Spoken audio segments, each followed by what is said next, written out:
I thought I couldn't be a role model. I thought that, like, that I wasn't somebody to ever look up to because of the things I'd done in the past, and it took a long time to kind of realize that, like, that's totally incorrect. In fact, all the people that I do know that are, in recovery, that I, post their year, that I talk to, like, it's 20,000 times more amazing. And so many people, I think, especially within ultra running and OCR, are recovering addicts. And so I think it's kind of a beautiful thing, actually, to be able to be open and talk about it. And it's an outlet, 100%. I say it all the time that I'm like, it saved my life, but it's really no exaggeration.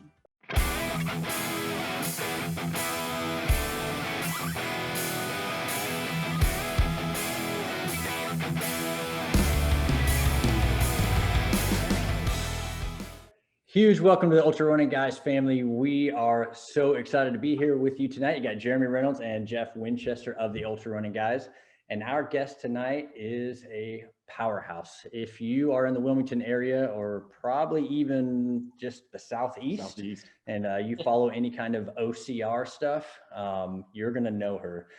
She is a trainer, a yoga instructor, and now just hitting the ultra scene. And so tonight, Charlotte Curtis, thank you so much for being with us. How are you? Awesome. Thank you guys for having me. You're very welcome. We're super excited. And like I said, I first heard about you, we kind of got into running through Spartans, and so have been plugging in. And so I first heard about you, of course, through some of the local community, what you were doing in OCR. And then you really just jumped in. We're going to get into all that. You really just jumped into ultras last year, have been making a huge splash. So we just kind of wanted to bring you on and talk to you about it. I'm actually embarrassed first that you talked about Spartans and stuff, because my history in Spartans, nothing like his or yours. Yeah, I'm embarrassed with that, but it's great. We did get started there. I got started there as well, but nothing to that same extent. But let's start there. So OCRs, like I said, I think that's how most people are kind of going to know you. Why don't you start by giving us some background? How did you get into obstacle course racing, and what did you enjoy about it? Okay, I really kind of randomly got into OCR. I was just a trainer in Myrtle Beach. I'd been training a couple of years, and I met a guy who I ended up dating for about a year, who was in this dorky Spartan like headband at the gym, and came up to me, came to my yoga class, and goes, have you ever heard of a Spartan race? I think you'd love it. And I had no idea. I had never heard of OCR. I was new to the fitness world pretty much. And he's like, there's one in April, which was, I think at the time it was like November, 5 months away. He's like, I think you should just, jump in, try it. It's running, it's monkey bars. You seem like you would like it. And I signed up. Well, I kind of trained for it.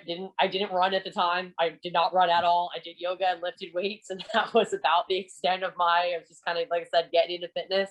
But I signed up, and when April rolled around, I was absolutely terrified, and I stood right. But he was like, you got to run elite. Like, you're in good shape. And he was telling me all these stories about like the suffering and how hard it was. And it just seemed like something that appealed to me for those reasons, which makes sense with the ultra world as well, if we kind of go there.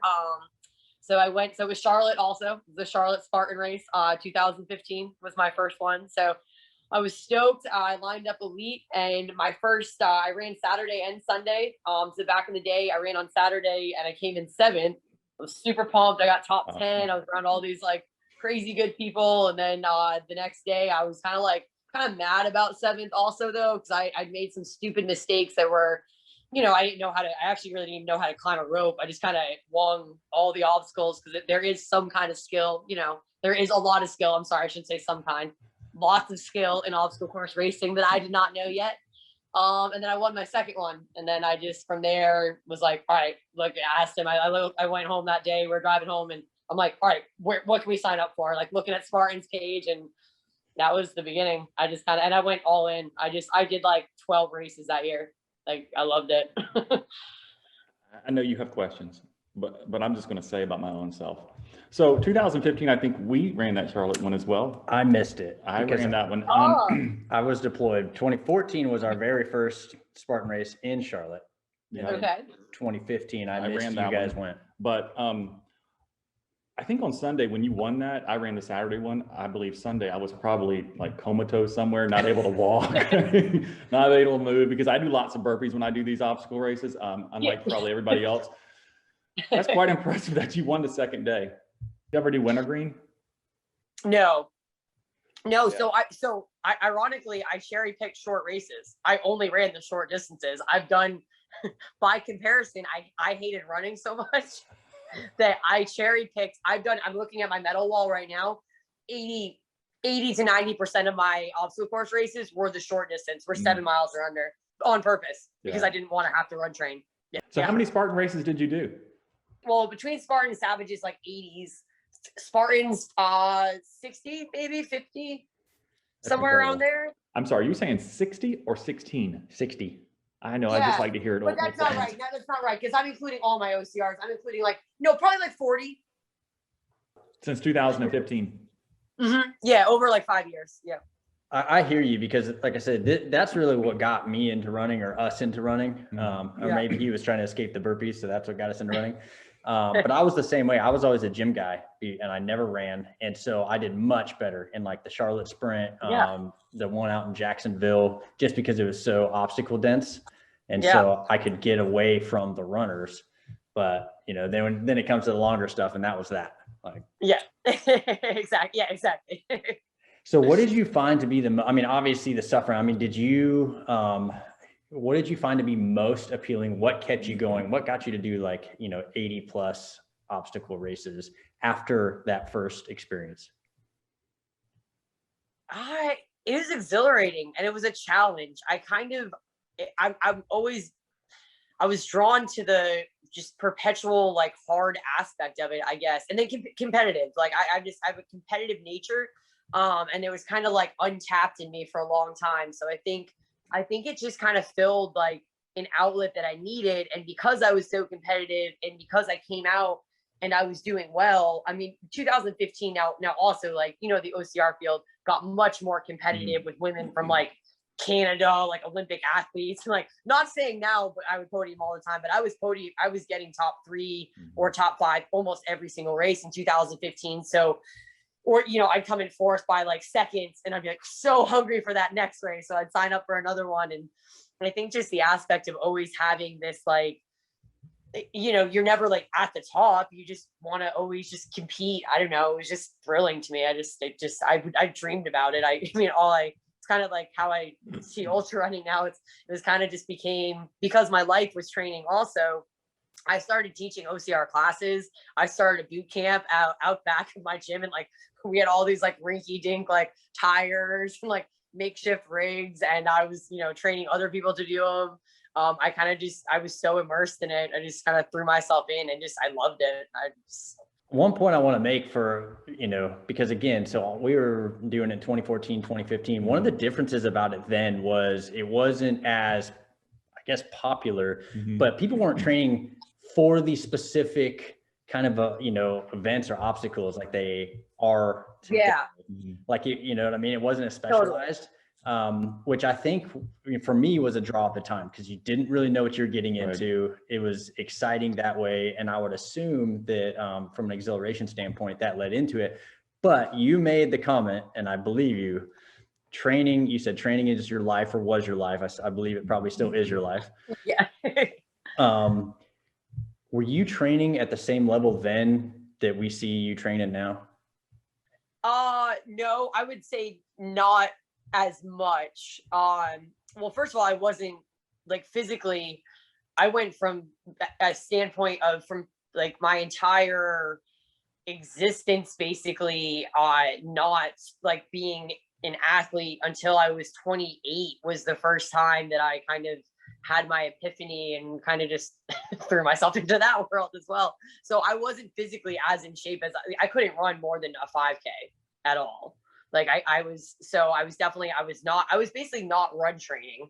So I may have trained 5 days a week, but that is much less than for an hour or so, that's much less than I train now. So not as much. So I want to get into the specifics of how you train, but before we do that, because you just kind of mentioned there was a transition there, and we had some correspondence, and you're pretty open about how you post In fact, even today, yeah. you know, you had a Yeah. pretty incredible post about just being I was open. thinking about you guys. Yeah.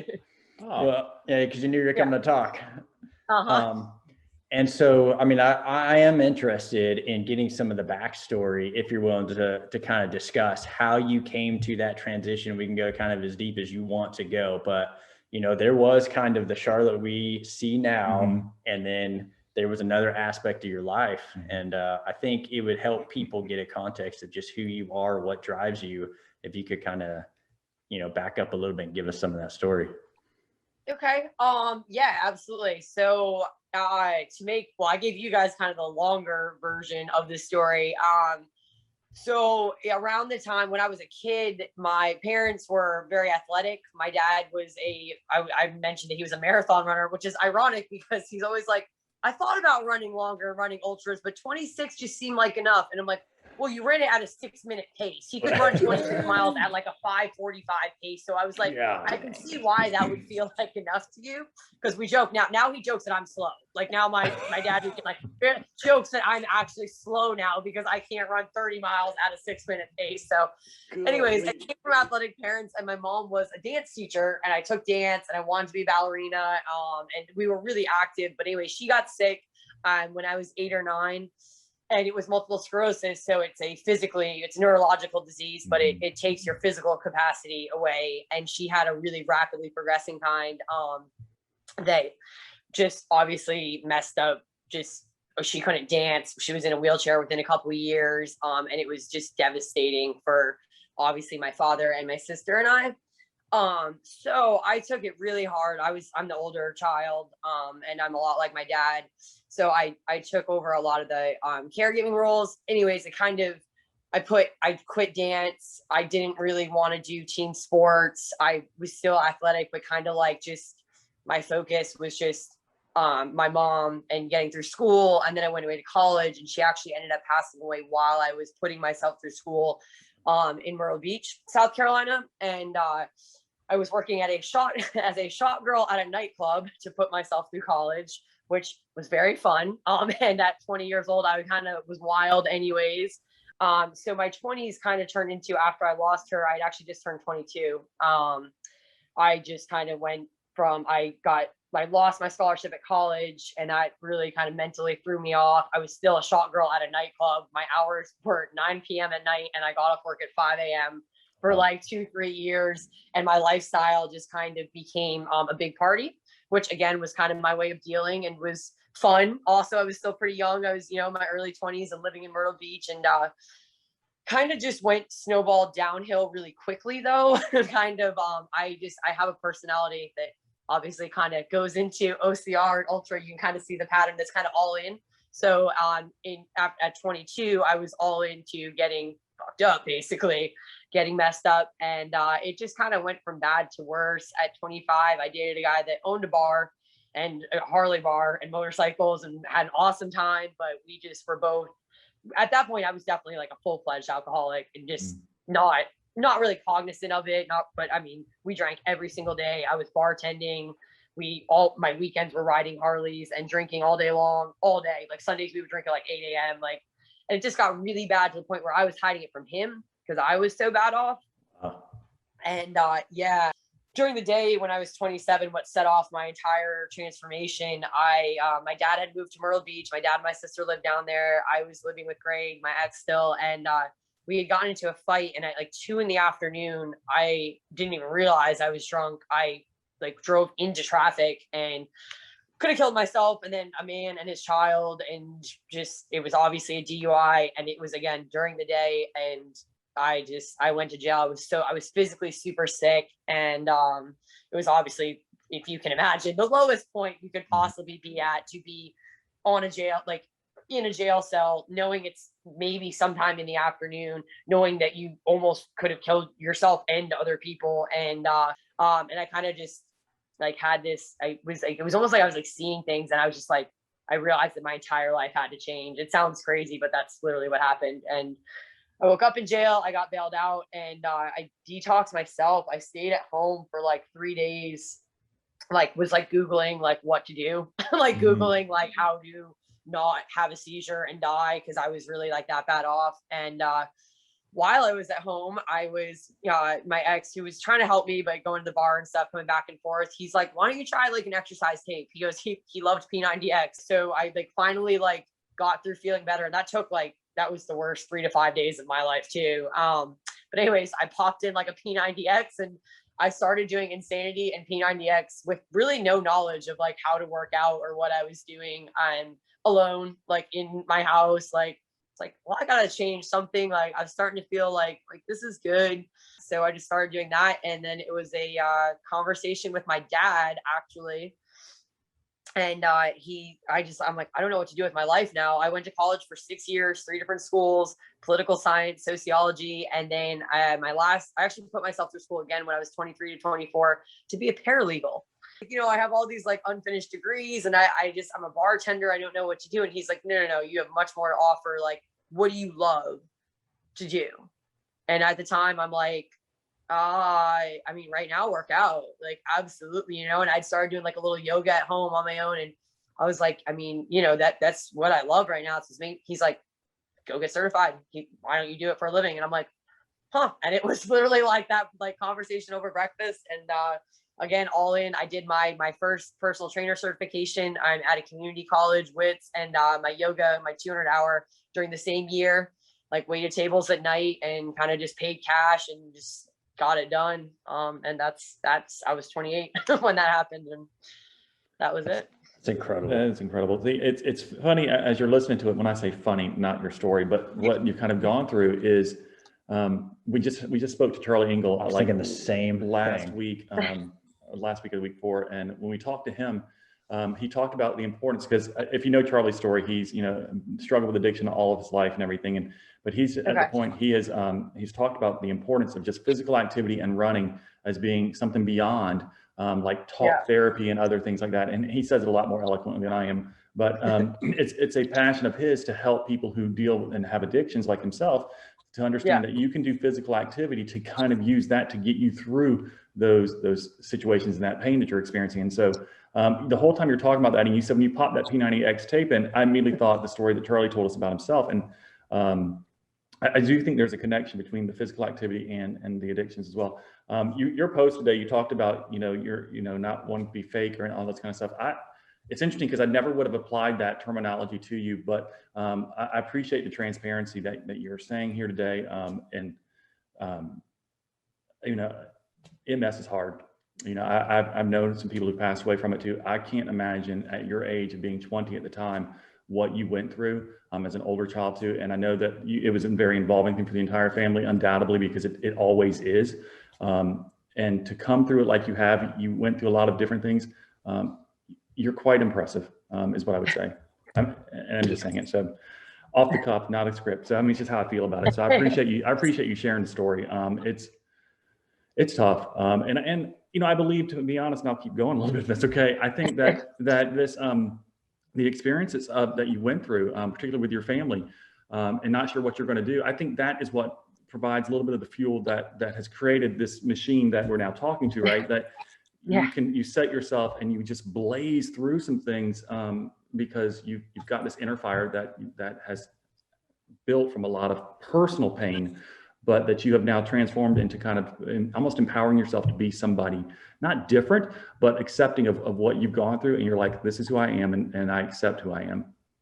Yeah, and that it took me a really long time though, because when I was 30, I had a horrible relapse and then spent a couple years. And that's why I kind of referenced the being fake. Because if you it sounds kind of silly with social media nowadays, but if you looked at how I posted when I was like 30, 31, I'm 30, I just turned 36 now, right? To give you like a reference. So within the last 5 years, I was devastated that anybody would ever find out anything about how I was in my early 20s. Nobody at my gym would know. Nobody I met knew. I never spoke of it. I never considered myself in recovery. I was very, I was just in a much different state of mind. I was still like healing, and of course I'm like still healing, but I was still in a very, like place where I didn't really feel like, yeah, great, I'm doing great in all these races, but like, oh my God, what, like, they can't ever know that, like, I mean, I mean, full transparency, there was a couple of Spartan races where I had been in a relapse where I was doing shots of Fireball like before the race, like, but like with nobody knowing. So I was still fighting like my addiction really badly, but trying to portray that I wasn't, if that makes sense. From like 31 to 32, it was, yeah. I think it's spot on. I think what you're saying is dead on. I think we go through this maturing process, even of how we see ourselves and what we have to go through, and a level of really accepting that this is who I am, and I'm sorry if somebody else doesn't accept it. That's not my issue. Yeah. Well, now I feel it's so much.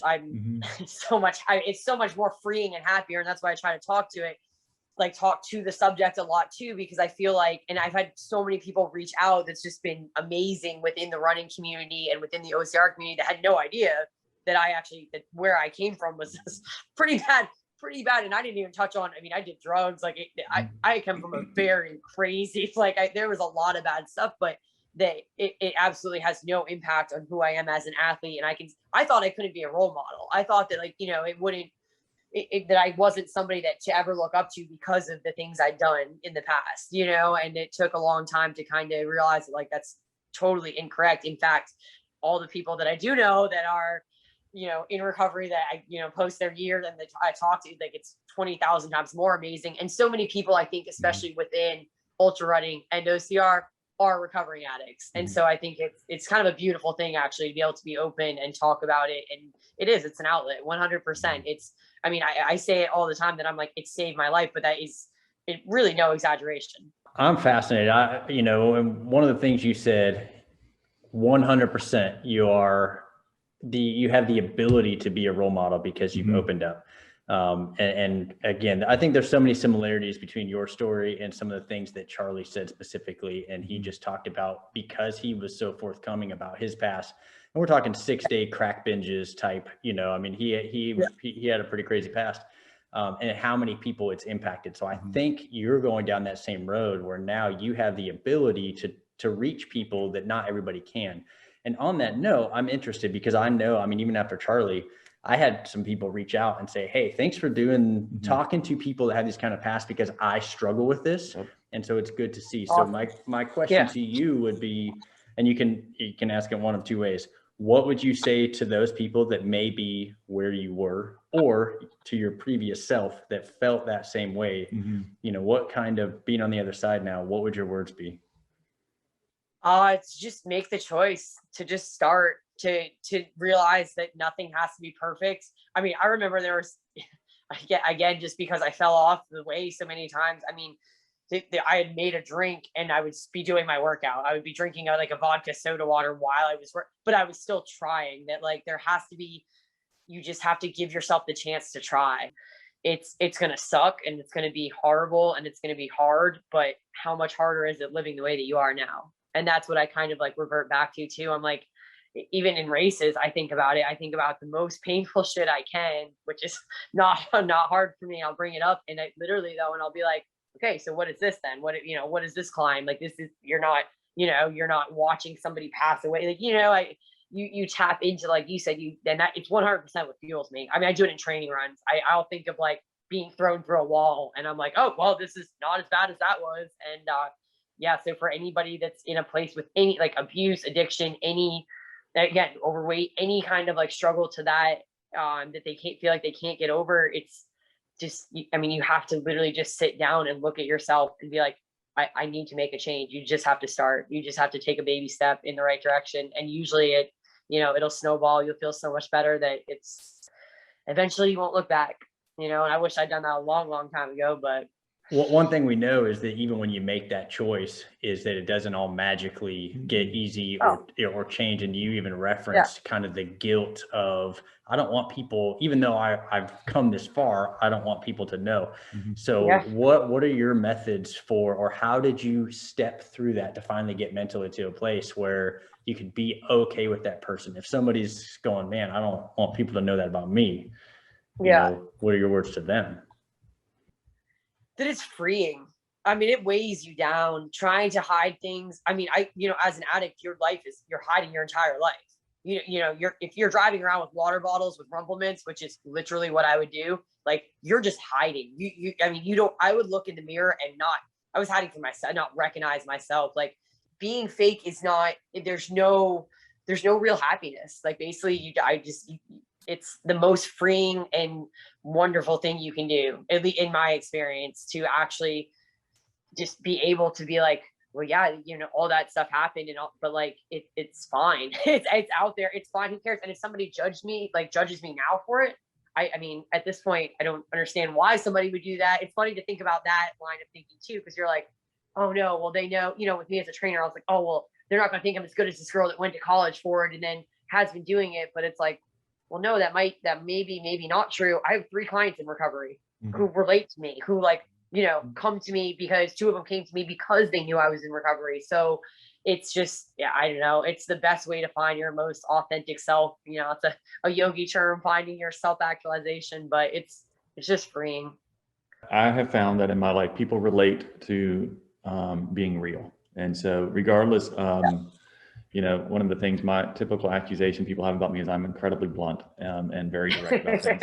But there's an aspect about it that they like because they really want me to be blunt. And so it comes from a genuine place of just, you know, trusting that they want to have this conversation. And so I think it's, I just think it's really a cool story that you shared. As you were talking a minute ago, there's no question here. It's just one of the things you said that I just can't get out of my head. And I appreciate you sharing it. I felt like I was literally in this living room as you're watching this exercise tape and you've got your vodka drink off to the side and you said, give yourself the chance to try. And that's the true fight of trying to deal with the past and deal with the present and working the two out. And so that's powerful. And yeah, you can't second guess who you are and how you have been designed to be and the kind of gifts and skills and stuff that you have. And so you're quite impressive. Very impressive. Thank you.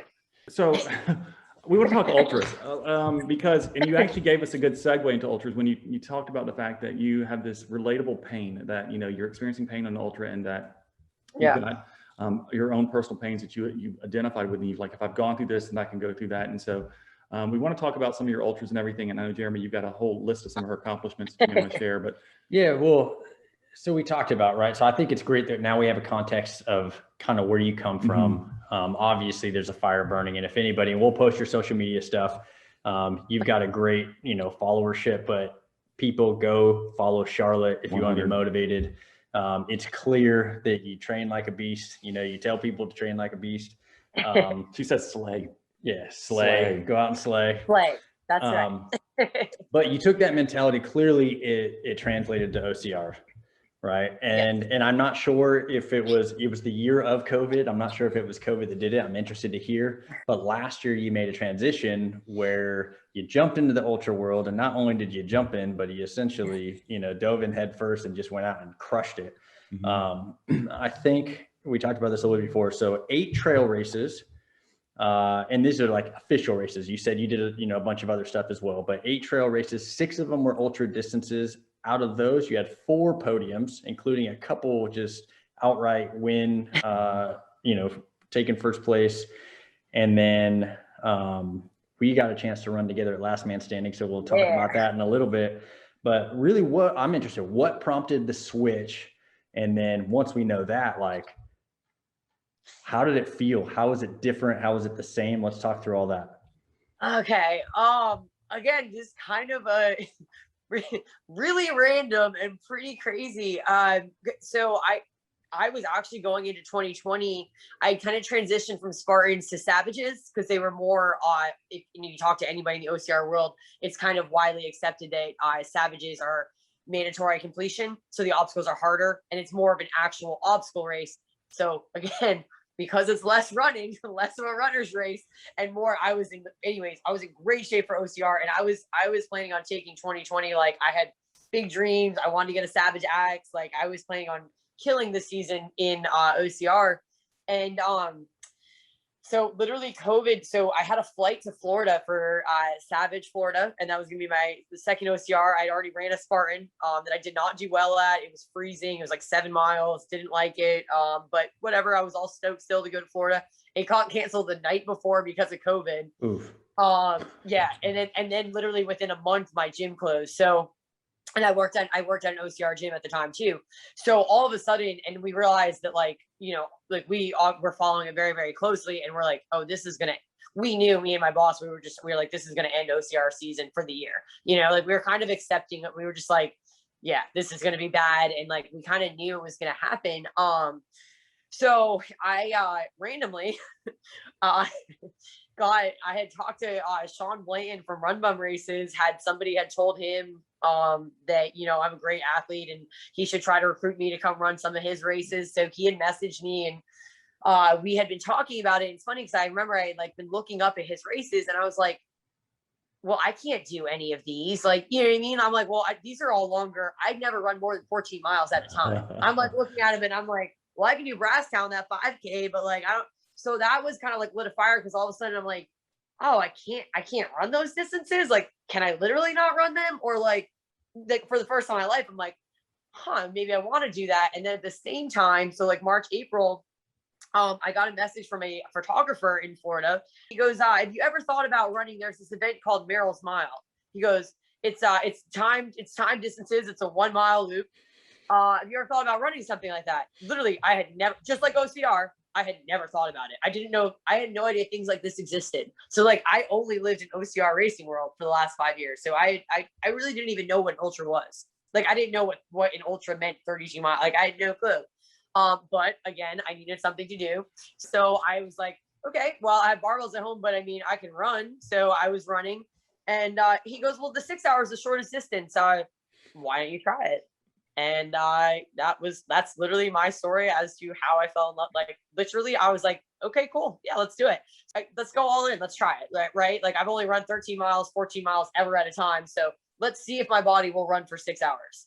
So for those who are listening who are not familiar with Merrill's Mile, it is a 1 mile loop course on a track that is an open field with no shade, and it is in Dahlonega, Georgia, July 4th weekend, and it is hotter than Hades.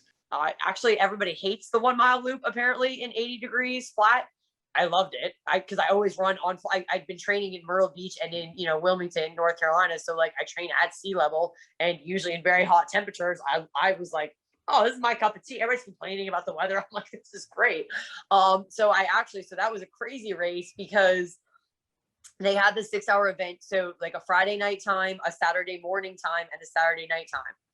So I think there was 3 different times you could run the 6 hour event and they all counted together, right? So like whoever had the fat or the most laps miles of that would win the event. So, there's not that many people racing. And this one female takes off and she's like cooking her first mile. And I'm like, this girl knows we've got to run for 6 hours, right? And I remember Sean Blanton, like, he's like, oh, that's Liz Canty. And of course, I know nothing about the ultra world, nothing about a single, I know nothing basically. And I'm like, and he goes, she's awesome. Like, I don't know if she's won GDR, she wins stuff all the time. She's really, really good, right? She's this amazing trail runner. And he's like, yeah, and she hasn't been doing anything because of COVID. So I'm like, oh, great. So my first ultra, and I'm like, there's this girl who's like this amazing, whatever. So she takes off, goes. Long story short, she sets a CR for Merrill's Mile for the 6 hours.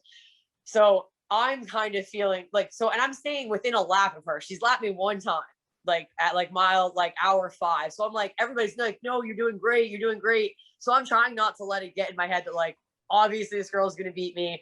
Like in my head, I'm like, I like to be really good at things. So I'm like, I remember struggling with that a little bit, but whatever. So I'm also happy that my body just kept going. I mean, I was keeping like a low 9 pace the whole time. And I was stopping I didn't know what to eat, what to drink. I had no idea what to do.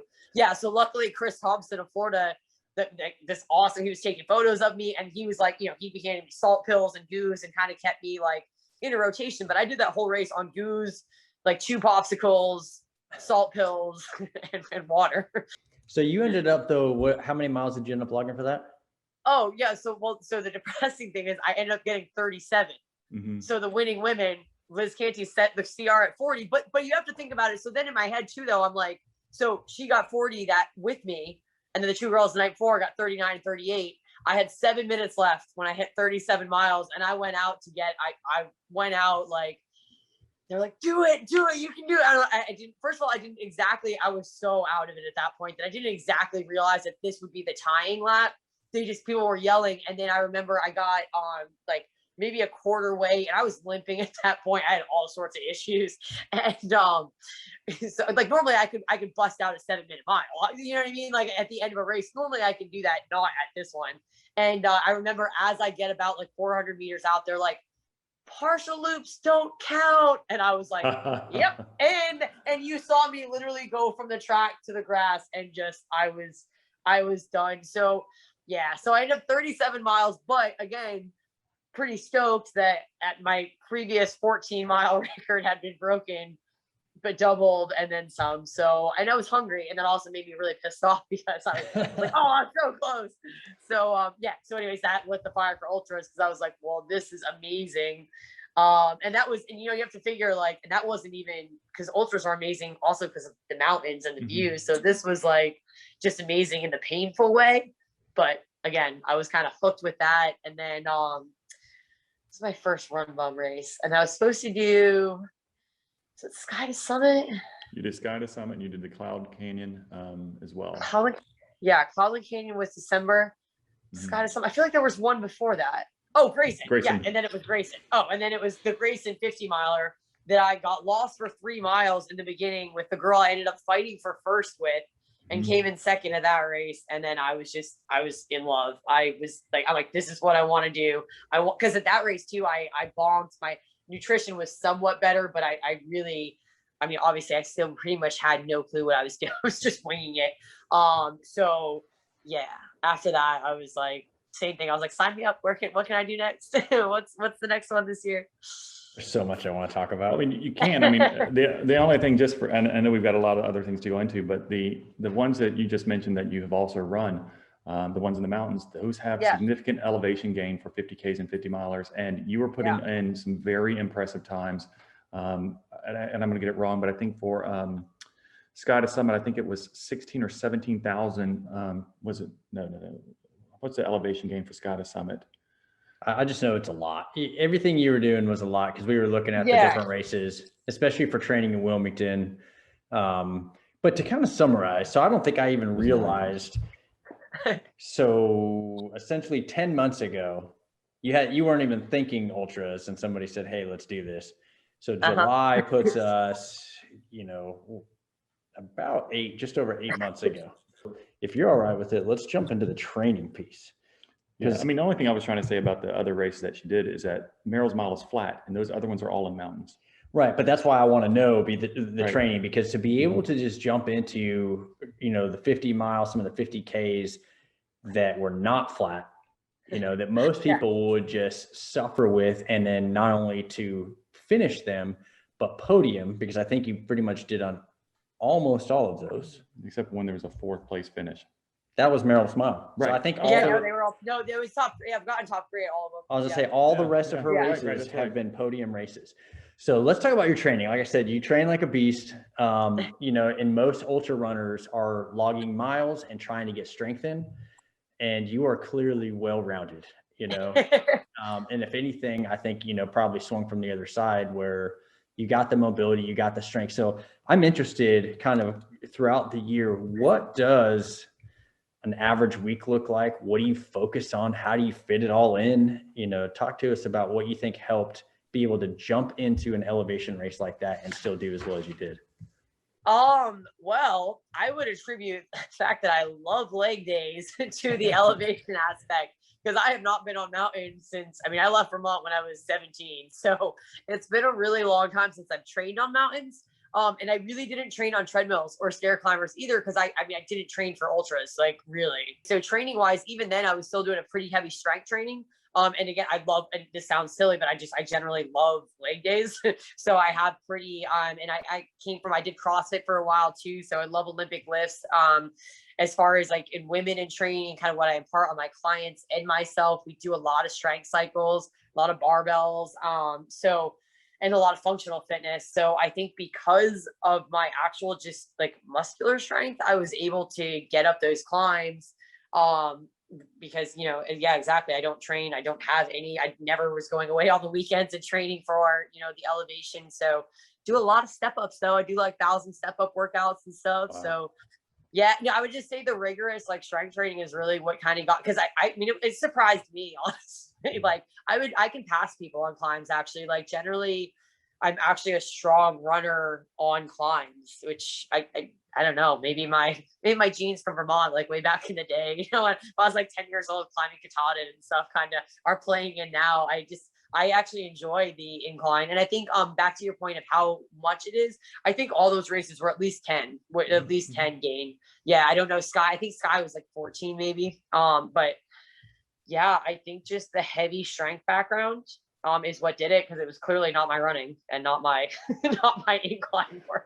So But it's 100% a lot of that, because like the Sky, I think was the timing you did, I think it was 5:50, 5:51 or something like that. Less than 6. It was less than 6 hours for 50K, which means it was less than 12-minute miles to do that distance, up 10,000 feet of elevation, like you said. Okay, I got the number wrong, but let's go with 10,000, right? It's to do that amount of elevation over just 31 miles is a lot of elevation per mile.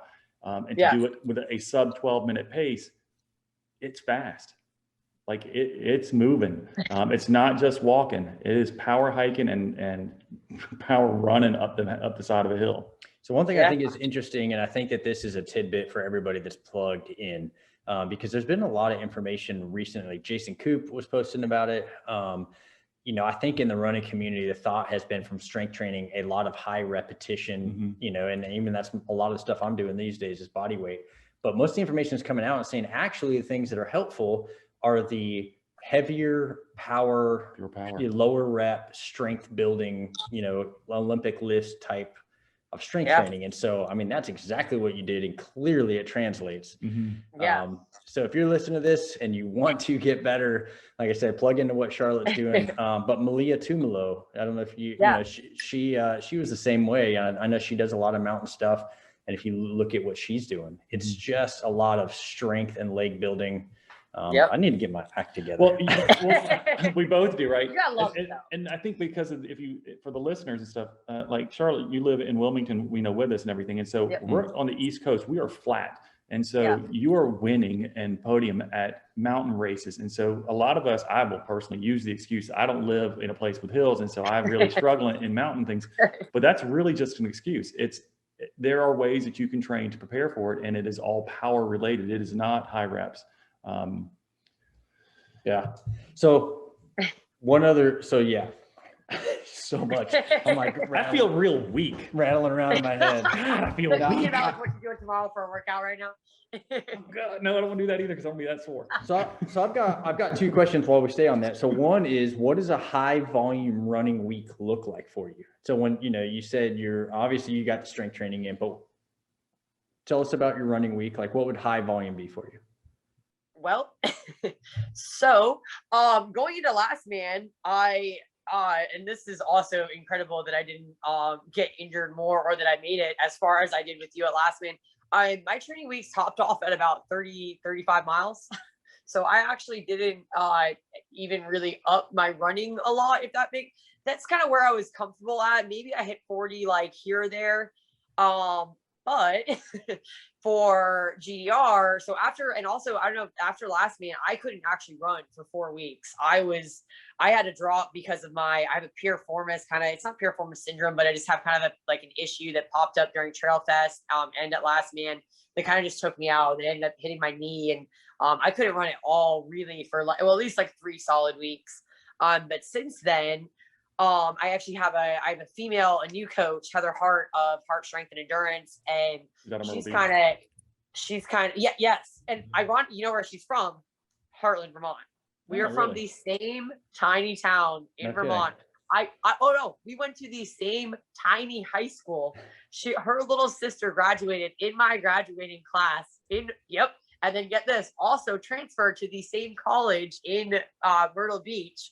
And that's where I ended up meeting her sister at a bar that she worked at next to the bar that I worked at. Very small world. Anyways, long story short, we always kind of stayed in touch. And then when I started ultra running, but living in Wilmington, she would just kind of reach out. I mean, we were friends, and she's just obviously very knowledgeable and a beast herself. So anyways, and I knew she ran GDR. We started a few weeks ago, and my last week hit 80 miles. So we did a pretty steady, yeah. And I don't know where it's going to go after that, but we kind of like tried to safely do it. We went from like 40 to 50 to 60, 70. And then like, so that was my peak week. It was very brutal. It was even for myself when I joke about it, I'm like, oh, I can't lift weights as much as I want. I mean, I've rarely been in a position where I felt so sore that I didn't want to lift weights.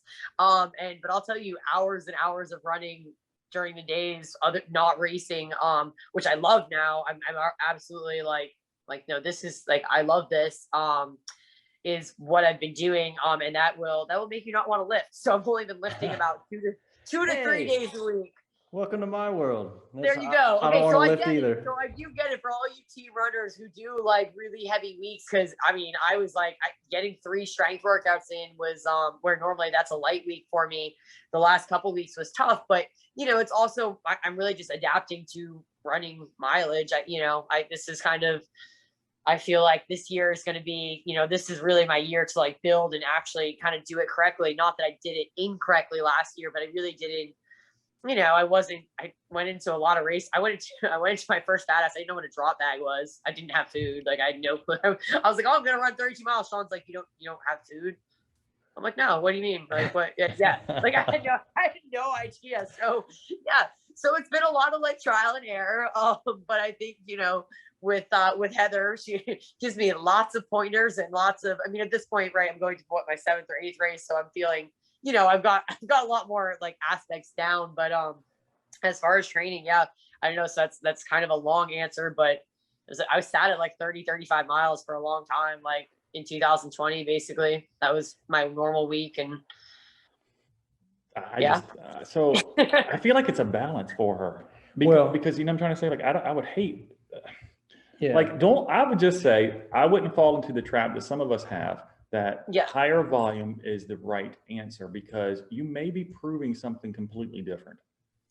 Well, yeah. So, some people do really well on 35 to 40 miles a week, but you are also with the strength background. It's not just 35 to 40 miles a week. Like you're doing other stuff that translates.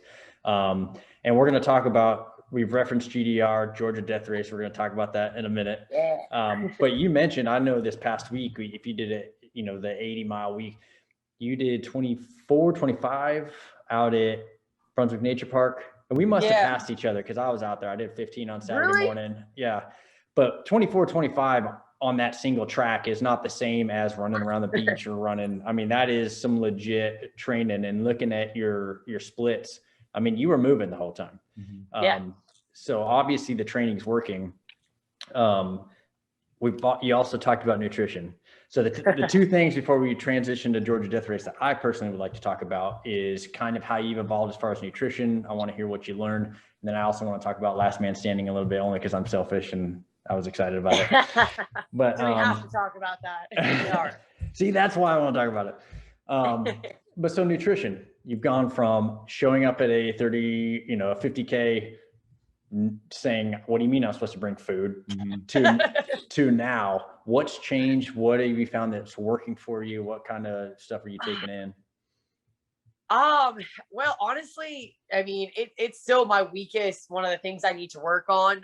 Even any of the races that, I did last year, Grayson, Cloudland, all those, Sky to Summit, I would say, I was in 2nd place and dropped down to 3rd in the last mile and a half, 2 miles, because I was bonking basically. I was out of water, kind of an a-hole at aid stations. I just didn't spend a lot of time at them, because I always felt, I have that OCR competitive, like, you gotta be going.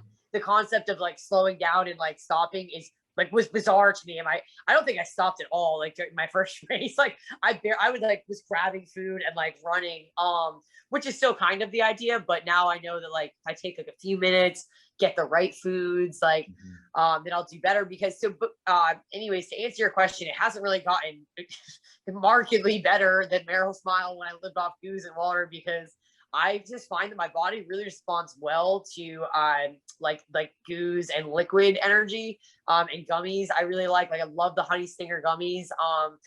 So I know I need to be eating real food. So I do a little bit. I can do some peanut butter, bananas, and bagels are kind of my go-tos. And I always start my day with oatmeal. So that's kind of, I try to do on my like long runs, especially, but basically all my days, like I kind of stick with the same nutrition.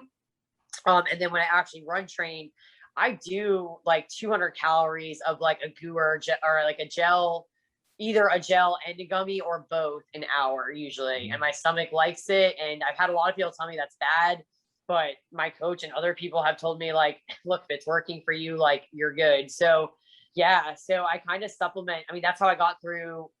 I mean, at Grayson, I don't think I ate at all for that 50 miles. I think because that was so new to it that I didn't really realize the concept of like, you know, you got to train your stomach to eat. You can't just, you're not going to be, you know, because I'm trying to run faster. And another concept that I've been told is incorrect. I should not be running and eating at the same time. So I try to walk now and just eat on power hikes. And I've learned those things, but I really didn't know. So transitioned to a lot of endurance fuels. And now my thing is like electrolytes, like I'm getting like tailwind liquid nutrition, and then just getting in like bananas. I like melons and stuff. I found when I race, I like melons. I can do, yeah. I try to do a little avocado, some healthy fats in there, some bacon if they have it.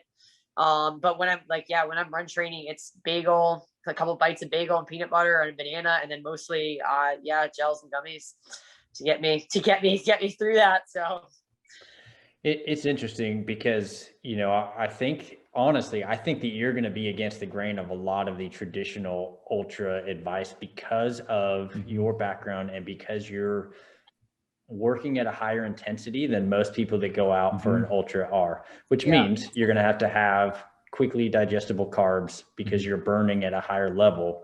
So to me, it makes absolute sense. You know, if you try to put in some more solid foods where you got to do the digestion, it's not going to be in line with. People are eating quesadillas. I'm like, oh, nope, I can't even imagine that. Well, and again, I think for the majority of the ultra world, right, you know, especially, and it may be different if you're taking on 100-mile, you know, it'll be interesting to see as you start to go through these longer ones where you really can't redline for that period of time. But I mean, you have people in the sport that are doing that. Walmsley's not eating a quesadilla on the, you know, he's sipping liquid calories and popping, you know, what he needs to get through quick because they're operating at that level. And I think that you just kind of came into it going, I don't know any different, and it's working. And I think that's going to continue to be good for you. You know, I'm sure you'll figure stuff out along the way. Yeah, and I don't think I would fall into the trap of feeling like you would want to do what everybody else in conventional ultra is doing, because you do have a different strength than others are doing.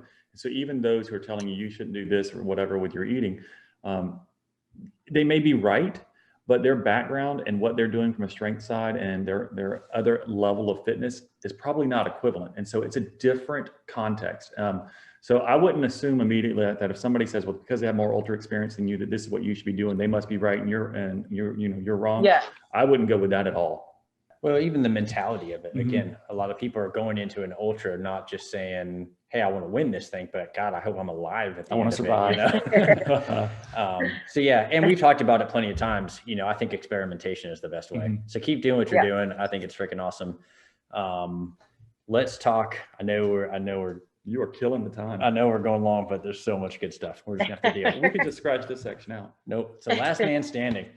We asked about some of your most memorable stuff. You know, last man standing was on there. I mean, from the distances we just talked about, that was clearly a distance PR for you. So we did the Southern Tour last man standing together. It you know, started off, we ran into the rain, I think after the first or second hour. It was cold. You made it to the top 4. And I was trying to look because some of the way they were tracking, I can't remember if you made it like almost 71 or made it to 75, but it was somewhere in there. Yeah, if you remember. my watch read like 73, but I think like technical miles for them, it was 71. Yeah, I think that sounds right. Yeah. So you finished that lap, whatever that was. I know you went out on a lap, and I had seen you kind of before. I mean, I was on the struggle bus all day, just because I was dealing with an injury, and I know later on you were as well. Talk us through that race. How I know you were pumped going into it. Why is it so memorable for you?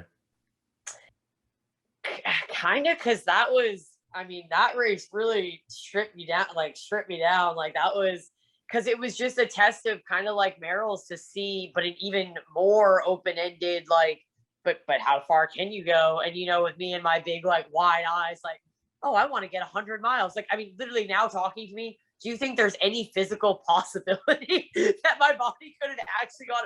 It's so funny because I talk to people that know me and know my running, and they're like, well, you want to like, crush your dreams that, it's going to be pretty hard for somebody who runs 40 miles a week, maybe ever, to, who doesn't.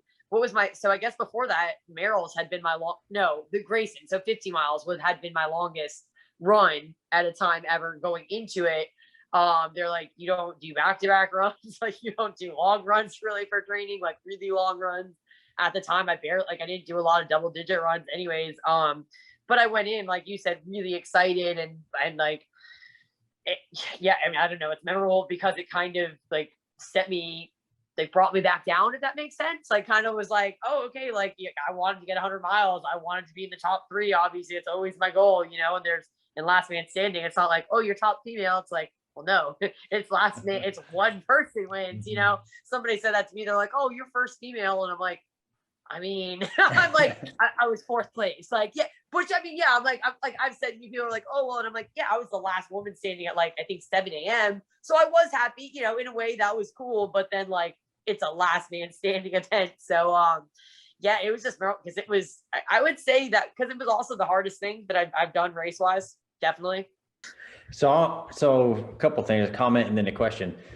So in all transparency, I expected you and Tim to be to be fighting it out for first. You looked really strong all day, and so did he. And of course, that's one of those things about those races is you just don't know what's going to happen in the next lap because you ended up both dropping within a lap of each other. A lap of each other, yeah, it's crazy. And of course, the guy that nobody's paying attention to came out of nowhere and won the thing. But I fully think that you could have gone 100 or more. I expected you honestly to go well more. I mean, I went into that race with high expectations for myself as well. Yeah. And you just don't know, the injury, I felt the same way. Energy was great, but the leg didn't want to play. So looking back, if you wouldn't have had that injury, because the way you were just talking about it, do you think you could have done the 100, which is what you went in for? And then also kind of, were there any lessons you took away from a mindset standpoint, knowing what you went through, that if you get into trouble at GDR or something like that, that you'll pull from? Yeah. So 100%, it like that's my biggest fear at GDR is, again, I'm literally coming off of basically re-injuring myself from last man. I mean, even Heather, my new coach, she's like, the only thing we have to worry about is that you don't re-injure yourself, because no, I definitely could have kept going. I remember seeing Tara and like Ian, my ex, like super happy in the morning. I mean, I was running strong, like you said. I felt good. I was miserable all night long, like we all were. Like I was not happy, but as soon as the sun came out, oh, I was like, yeah, I can go till sundown. I felt great. And I just, yeah, no, so I think physically, yes, I could have made it the 100 miles if I hadn't had that injury. Because it kind of like flared up around mile like 6. So after sunlight, maybe like an hour or 2 after, like mile 60 something, I remember being like, this is not good. I originally got it at Trail Fest in 2019 when I ran 3 half marathons with 0 training. Anyway, so that's where that injury came from, like way back then. And yeah, so to answer your question, I would definitely think that I could physically otherwise have made it the 100 miles. I was getting lower on nutrition, but still, like, I had just eaten mini muffins. Like, my body was still cooperating. So yeah, and I also knew that I was at the point of like doing like bad damage, which I think we all kind of play that line. Like, you ran the whole race, sir. Looking at, I'm like, this guy is running like straight up. I know he's injured. Like, I can tell. I was like, oh my God, this is horrible. You're amazing. And you outlasted me. So first of all, you're amazing also for that. Because as soon as after like 10 miles of it, I was like, I want to race the rest of this year. Like, I was like, that's my time. And then obviously when you don't make the cutoff, it kind of decides it for you. So, right. I wasn't, but I told Tara at the start of that lap, I was like, I'm not going out for another one. Even if I somehow made it under it, I was like, I knew that would be my last one. And at GDR, it's kind of the same thing. I think I'm a psycho. So I think mentality wise, like people are like, oh, you just can't quit. I've read all these things about people quitting and quit. Like that's not even an option to me. Like I can't, like, you know what I mean? I can't even really wrap my head around like, why would I actually stop? Like I'm definitely not gonna just quit. The only thing I'm really worried about is if my left, it's really like a piriformis issue, like IT band, if that side holds up. Because kind of the same fine line, if I'm starting to feel that really bad injury and that really high level of pain, like, do I potentially mess myself up for the rest of my season, the rest of my year, the rest of my life as an ultra runner, you know, or is it, I can run at a 6 and still, you know, hit my goal. So I don't know. I think I think it's going to be a mental battle as far as that. You know, and just obviously everybody keeps telling me I'm going to die. So race director. I am. I'm not sure what you're thinking. I'm thinking it's a Western States qualifier. Yes, you push to finish so that you get yourself in the. Okay. I don't know. I don't know if that's like on your bucket list like it does ours. Well, it depends. I mean, she said her goal, and so I actually was thinking when she said that, like her goal for most people, right? Their goal is to minimum finish. Yeah. But if your goal is to podium, and you see that you're not going to podium, then you may be faced with a different conversation than somebody who's like, I'm just trying to finish. Oh, 100%. Yeah. You know, like I want to get top 3 for sure. Like that is my ultimate goal. Like, so, and also finish, but like, and also fit at the same time. So I see what you're saying. Like, I don't know. So let's break down Georgia Death Race for everybody. If you don't know what it is, we've talked about it a lot. It's rough. Yeah, they call it the Georgia Death Race for a reason, right?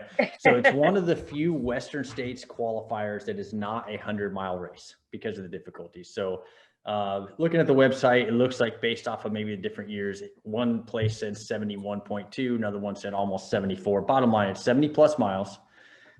There's some pretty significant up and down. The numbers are pretty much 13,000 feet of climbing and then 13,500 feet of descent. That's accurate for this year. Yeah. You're either going up or you're going down. They will not allow you to use trekking poles. Fun fact. Yeah. Fun fact. And the whole time you've got to carry a 1-pound railroad spike, which I think that, you know, the whole idea behind it is that's kind of your burden, and it gets heavier and heavier as you get tired. But bottom line is it's a very tough race, and it has a reputation for, you know, you're reading on the website, it said, hey, unlike most races, we're going to discourage you from finishing. You know, we're going to tell you you're going to die. We're going to tell you it's going to suck. So good luck. So I'm interested in what, you know, got you into the race, and then let's continue the conversation of if an issue pops up, how far do you go? You know, it's different than Last Man, but yeah. What got you into the Georgia Death Race? What appealed? Oh, because like you said, it's the Georgia Death Race. Like it is, you know, so what little I know of ultra running, when I kind of like broke into it, you know, talking to people last year, because you have to remember too that I was running a lot of run bum races when Georgia Death Race got pushed last year to like November or October or November when they ran it. So I was like, you know, at this point, I'm like looking up ultras all the time and always like kind of like, oh, okay, what race is going on in our area? You know, Southeast still, like not having really branched out to the other side. Although I am trying to do the U50 this year too, maybe out west. But anyway, so I was kind of looking at it, and when that went on like Chris Stansel, some of my like OCR friends, like guy friends were there. Neil was there. And so I'm like, it sounds ridiculous, but like hearing accounts of it and like seeing all the photos, I was like, I want to do that. Like, that looks awesome. Like, it looks so hard. And like, yeah, like, oh, you're going to die. Like it's, I don't know. It's just, I'm drawn to challenges like that. Again, why would I do last man standing in the beginning of the year? Also, people are like, why would you do last man standing and then the death race 3 months apart? Because I didn't know any better. Let me be perfectly honest here, because I had no idea that was a bad idea. Like from a training perspective, like what little I know of run training, I'm like, I didn't know. I didn't realize that wasn't really ideal. So it just seems iconic. You know, it just seems like if I'm going to jump out into the scene and if I'm going to like really go all into this, which like I said, I'm going to do an Ultra Beast this year, but other than that, maybe other than 2 or 3 Ultra Beasts, I'm probably not doing any other OCRs. So I'm like, seems like a good way to start the year off, see where I'm at, see if I can. And, that was the great thing about the last man standing distance. It was kind of funny that I ended on my watch at 73 miles because 74-ish miles is the death. Yeah. People are like, well, that's ironic, isn't it? At least you know that you can physically go for that long. So that's comforting. And I'm like, yeah, but then I couldn't run. Like, yeah, but then I couldn't walk for 2 days. Like, I mean, I could, and that was flat. Like, so yeah, I don't know. I think it's gonna be epic. And yeah, I just want to see, and I figure worst case scenario, I'm probably not physically gonna actually die. Like, to me, the worst case scenario 100% is that because I also like deal with a little bit of an IT band issue on my left leg, that I've been like getting treated for and cupped and whatever, like religiously doing mobility on, is that one of the sides of my legs just takes me out, takes me out to the point where like, yeah, like I'm like you, like, yeah, like it's a Western States qualifier. Like I'm all in. I've been doing nothing but thinking about this race, training for this race since I could run again.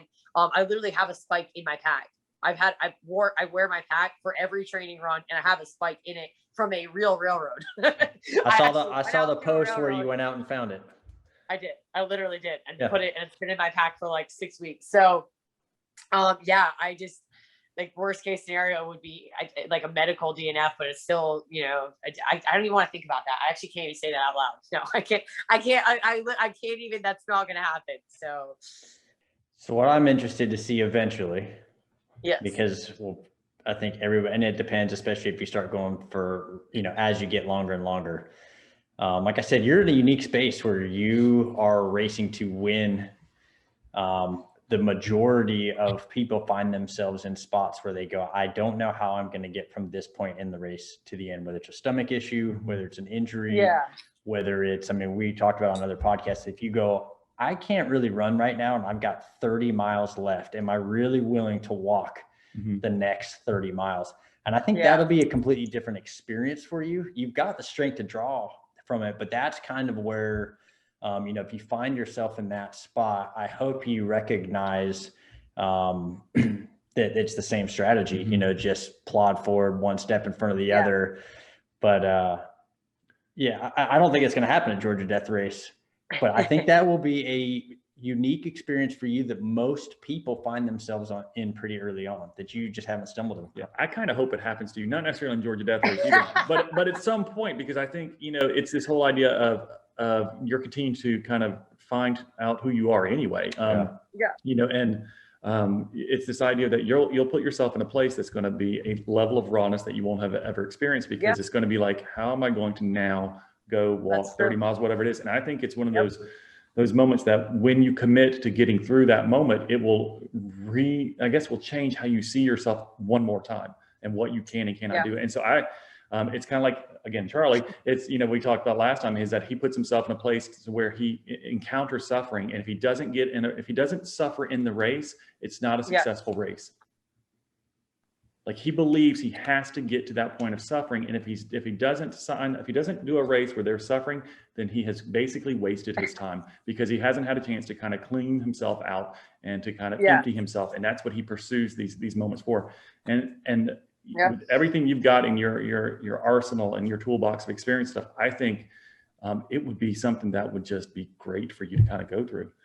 And some perspective, like I had, Last Man Standing for me was really the first time that I had to come to terms with, I don't think I can do this anymore. I've been in races where I was, I wasn't racing for first, but I was saying, I want to meet the goal. I don't know if I can meet the goal. I don't know if I can meet my time. Last Man Standing was the first time I've had to consistently fight the thought of, I don't think I can do another lap. Like, I don't think I have it in me. And that was a really good experience for me. It sucked, right? Yeah. But knowing you and your drive, like, I think you'll fall in love with that feeling. When you get there, even though I think you already have it to some extent, it's fighting for the lead, which is why I'm interested, though, to see once that gets taken off the table, because it'll happen eventually. I mean, it could happen. It could happen in 2 weeks easily. Like you said, easily. I always want the best and train for the best outcome and hope for the best. But like, I'm 100% aware at any moment that, like, it could just be a bad race. It could be a bad day. I could eat one wrong thing. Like, you know what I mean? I'm aware, especially with how much I've talked and like kind of just tried to immerse myself and like read about ultras and like read about, well, specifically like the death race. Now I've been reading everything I can, you know, people's experiences on it.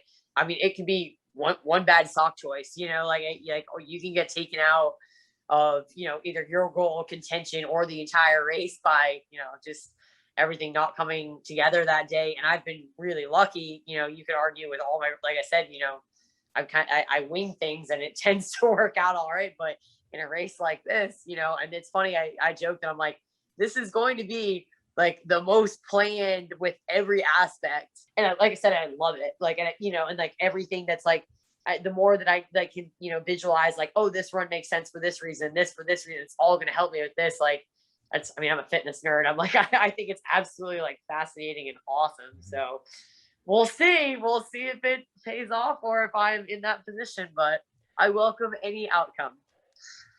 I think it's awesome. I think you're going to crush it. And as you were talking, Andy, so one of the other guys, you know, that we had on the podcast, Andy Glaze, I think his comment was luck, you know, because he said people always say good luck. And he said he always thinks luck is the last dying wish of the unprepared. You are prepared. I have no doubt. And so we've really enjoyed talking with you tonight. You know, one of the things that we always say is just show up. You see me post, and I put a lot of the hashtags for that. And really the idea there is like you said, we can't always control the outcome, but we can control how we show up, what our attitude's like. And so that's something you do day in and day out for sure. Like I said, for all the Ultra Running Guys family, thank you so much for plugging into this. Go follow Charlotte, Georgia Death Race, March 27th. So follow her along, check her out, send her a word of encouragement. That's gonna be a big day for you. And we just want to really thank you for spending the time with us tonight and letting us take so much of your time. But it was just such an interesting discussion. Thank you. Absolutely. It was awesome. It's great talking to you guys. Thank you so much. Yeah, you're going to crush it. You're going to crush it. But not good luck, right? But not good luck. No good luck. Like you get no good luck. In fact, in there, they just say you're going to die. They say you're going to die. You're going to die means good luck. Perfect. You're going to die. You're going to die. Yeah, you'll probably die. Yeah, you'll be fine. Sounds good. And thank you again, Charlotte. And cut. So oh my God, sorry. Hold on. All right, my bad. And very bright. Well, it's just, I have this forehead that like shines the light. So could I flip it upside down? Could I do it like that? Yeah, but then you would be upside down. So take your time. I'll just sit here. I'm drinking my tea. And I just got home too, so it's totally fine. I don't wear makeup, Jeff. Somebody was posting about that with you, I thought. I'm kind of casual. Is that fine? That's fine. You got what? All right. She's kind of casual. I said kind of casual. I just got off work, sitting on the couch. Well, let me tell you what, I feel great. I'm very comfortable. I don't know, but I'm like, if I die at the death race, like I'm not gonna want to train for 100, right? If I die, I don't think I'm gonna want to train. Look, all right. That is crooked. Every freaking time. I was like, we don't have time. Don't do that to her. I know. I actually exited out to try and tell him, exit out, no. He's like, we can cross that out. I was like, nope, I'm gonna ask. No, so my phone is also like somewhat not charged very well. Because you make it awkward. You make it awkward. All right, we're gonna get started. Because you guys haven't done that yet. Is that better? Well, it didn't change with you. Now there's pressure. I felt fine until you said that.